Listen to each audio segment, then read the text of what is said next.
طبعا اقترب موعد ذكرى استشهاد الشهيدة هافرين خلف التي لطالما دائما كانت في قلوبنا منذ استشهادها وإلى يومنا هذا.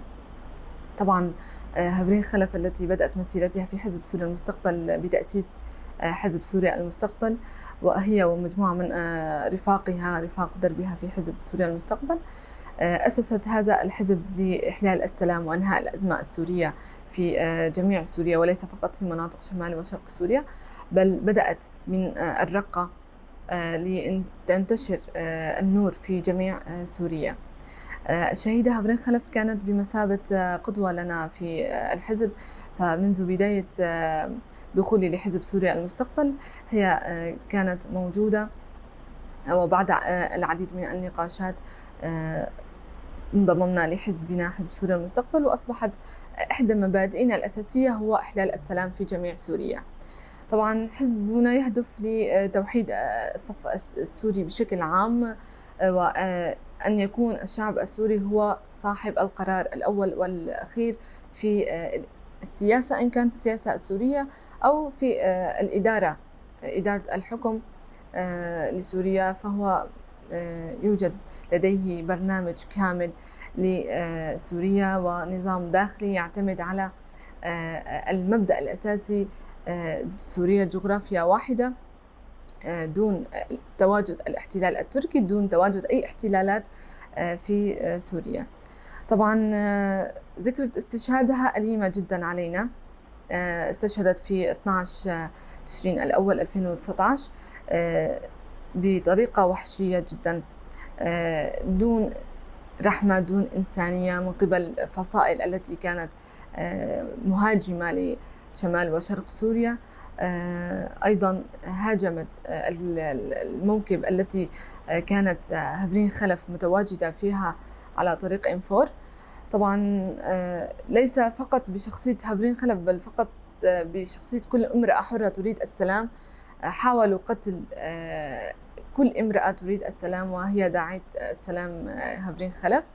قتلت بطريقة وحشية من كسر في الرأس، في الظهر، وعدا ذلك إطلاق عدة عيارات نارية على جسدها من نقطة صفر. كانت اغتيالها لنا بطريقة وحشية يعني أليم جدا، يعني إلى أن نستذكر استشهادها.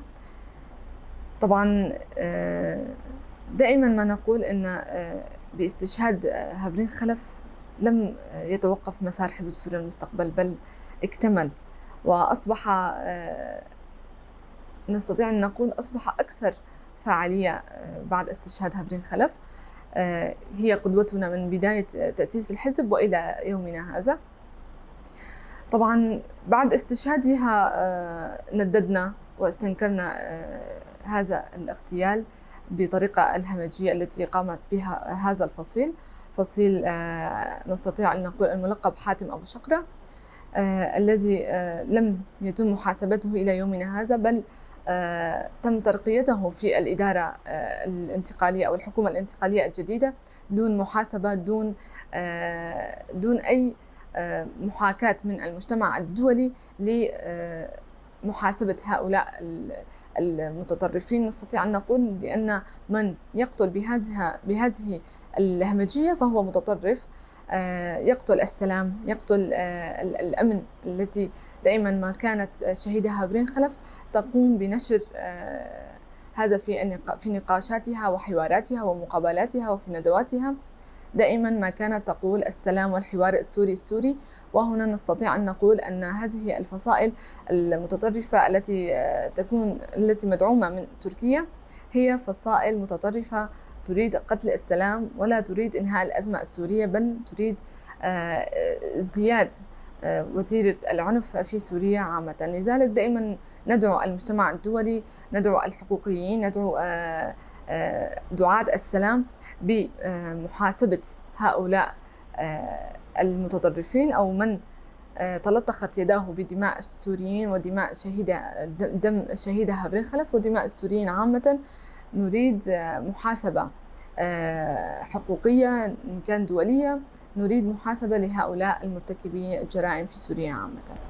طبعا هذا الفصيل المدعوم من تركيا كانت متواجدة في الشمال السوري، في عفرين، في الباب، بعد احتلال تركيا لهذه المناطق، وبعد سقوط النظام وتولي حكومة الشرع أحمد الشرع الحكومة الانتقالية الحالية، وجدنا أن هناك العديد من الفصائل التي تلطخت يداه بالدماء السوريين أصبحوا ضمن هذا الحكم الانتقالي، وتم ترقيتهم لاستلام عدة ألوية عسكرية في عدة مناطق، منها حما أيضاً، وعدة مناطق نستطيع أن نذكرها أيضاً. لكن ما نريد أن نقول أن سقوط النظام البائد كان بمثابة لنا أمل أن يكون من يتولى الحكم الجديد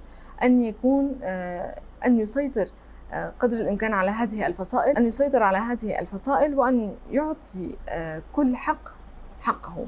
لكن وجدنا أن هذا أصبح بالعكس، وجدنا أن هناك عدة فصائل انطوت شكليا تحت هيئة وزارة الدفاع، لكن ما زالت تمارس شد أنواع العنف والقتل في حق السوريين. لذلك نقول أن على السلطة الانتقالية أو الحكومة الانتقالية النظر بعين الاعتبار أن هناك من أشخاص من تلطخت أيديهم بالدماء يجب محاسبتهم بمحاكم دولية إن كانت أو بمحاكم ميدانية. الشعب هو يقرر حكم هؤلاء الفصائل أو هؤلاء الشخصيات التي دائما نسميهم المرتزقة، التي دائما كانوا يهاجمون شمال وشرق سوريا والآن أصبحوا في الحكومة الانتقالية.